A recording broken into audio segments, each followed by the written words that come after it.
teman-teman dan ibu guru yang saya hormati. Apa kabar semua? Berjumpa kembali dengan saya dan kelompok saya. Dan pada kesempatan kali ini, saya dan kelompok saya akan mempresentasikan hasil poster kami yang berjudul Konversi Energi Surya, atau bisa disebut sebagai PLTS, Pembangkit Listrik Tenaga Surya. Pertama-tama, video ini akan dibuka dengan memperkenalkan diri kepada teman-teman semua agar kita bisa saling mengenal satu sama lain. Karena ada pepatah yang mengatakan, tak kenal maka tak sayang. Oke, langsung saja ke videonya. Selamat menikmati. Assalamualaikum warahmatullahi wabarakatuh. Perkenalkan, nama saya Ade Ekmal Ramadan dari kelas 11 IPS 1, nomor absen 1. Assalamualaikum warahmatullahi wabarakatuh. Saya Nursan Ari, absen 23 dari 11 IPS 1. Assalamualaikum warahmatullahi wabarakatuh. Perkenalkan, nama saya Dewi Hernisa dari kelas 11 IPS 1, nomor absen 10. Assalamualaikum warahmatullahi wabarakatuh. Nama saya Sakti Faradila dari kelas 11 IPS 1, absen 30. Nah, gimana? Sudah tahu kan nama-nama kami? Untuk mempersingkat waktu, kita langsung masuk saja ke pembahasan materi konversi energi surya. Kali ini saya akan mempresentasikan tentang pengertian apa sih energi surya itu. Energi surya sendiri adalah energi yang berupa sinar panas dari matahari. Energi panas ini dapat dimanfaatkan dengan menggunakan serangkaian teknologi seperti fotovoltaik, arsitektur panas, dan fotosintesis buatan, dan juga listrik panas surya. Fotovoltaik ini merupakan teknik mengubah sinar matahari menjadi energi listrik melalui sel surya atau solar cell secara langsung.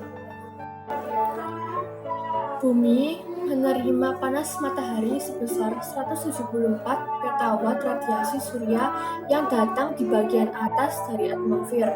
Sekitar 30% dipantulkan kembali keluar angkasa, sedangkan sisanya diserap oleh awan, lautan, dan daratan. Sebagian besar spektrum cahaya matahari yang sampai di permukaan bumi berada pada jangkauan spektrum sinar matahari inframerah dekat. Sebagian kecil berada pada rentangan ultraviolet dekat. Yang kedua, materi presentasi akan dilanjutkan oleh teman saya yang bernama Adi Haikal. Saya di sini akan mempresentasikan tentang manfaat panel surya. Yang pertama, membantu mengurangi pemanasan global. Yang kedua, tagihan listrik menjadi hemat. Yang ketiga, menghemat ketergantungan pada listrik berbahan batu bara. Lalu, perubahan yang dihasilkan. Sel surya atau panel surya bekerja merubah energi sinar matahari menjadi energi listrik. Sel surya secara komersial dikembangkan sejak tahun 1954 oleh Bell Labs di Amerika Serikat. Yang ketiga, presentasi akan dilanjutkan oleh teman saya yang bernama Nur Iksan. Di sini saya akan menjelaskan tentang cara kerja panel surya. Panel surya adalah kumpulan sel surya yang ditata sedemikian rupa agar efektif dalam menyerap sinar matahari. Sel surya sendiri terdiri dari beberapa komponen atau komponen yang dapat mengubah cahaya menjadi listrik. Sel surya terdiri dari lapisan silikon yang bersifat semikonduktor metal, lapisan anti-reflektif, dan strip konduktor metal. Lapisan-lapisan inilah yang berjasa menghasilkan listrik agar bisa kamu nikmati di rumah. Banyak sel surya yang disusun untuk menjadi panel surya akan berbanding lurus dengan energi yang dihasilkan. Semakin banyak sel surya yang digunakan, maka semakin banyak pula energi matahari yang dikonversi menjadi energi listrik. Materi terakhir akan disampaikan oleh teman saya yang bernama Septi Faradila. Saya akan menjelaskan cara kerja panel surya satu matahari. Energi panas matahari akan turun ke panel-panel, kemudian panel akan mengubah energi matahari menjadi arus listrik DC. Lama waktu penyinaran 4-6 jam per hari. kedua, inverter. Komponen ini sangatlah penting untuk mengubah energi panas matahari dari arus DC ke aliran arus AC. Tiga, meteran ekspor dan impor. Jika solar panel memproduksi lebih banyak dari kebutuhan umum, maka akan dikirim ke KWH Exxon PLN dan akan dihargai oleh PLN. Yang keempat yaitu instalasi internal rumah. Solar panel memproduksi listrik berkualitas tinggi untuk mengurangi naik turunnya tegangan yang dapat merusak peralatan elektronik.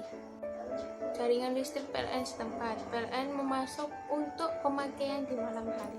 Saya di sini akan sedikit menambahi materi tentang komponen alat panel surya yang terdiri dari 4. Yang pertama, baterai. Yang kedua, panel surya. Yang ketiga, investor. Yang terakhir, kontroler. Lalu apa sih kelebihan dan kelemahan panel surya? Nah, kelebihan dan kelemahan panel surya itu yang pertama, kelebihannya itu 1. Tidak menghasilkan polusi atau ramah lingkungan. Yang kedua, energi surya ini itu terbarukan atau dapat diperbarui. Karena matahari sendiri itu suatu energi yang tidak bakal habis. Nah, untuk kelemahannya, panel surya memiliki kelemahan. Yang pertama, energi tenaga surya ini hanya tersedia di waktu tertentu. Lalu yang kedua, energi panel surya ini jika tidak terpasang dengan baik, maka dapat terjadi overheating. Ya, sebagai itulah pada panel surya. Lalu yang terakhir, memiliki ketergantungan cuaca.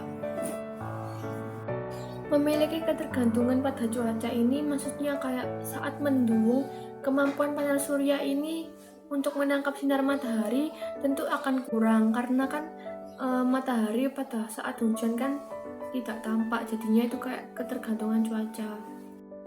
Nah, itu tadi adalah sedikit tambahan materi dari saya. Nah, kita kali ini sudah beranjak pada akhir video. Kesimpulannya bahwa panel surya itu memiliki kelebihan dan kekurangan.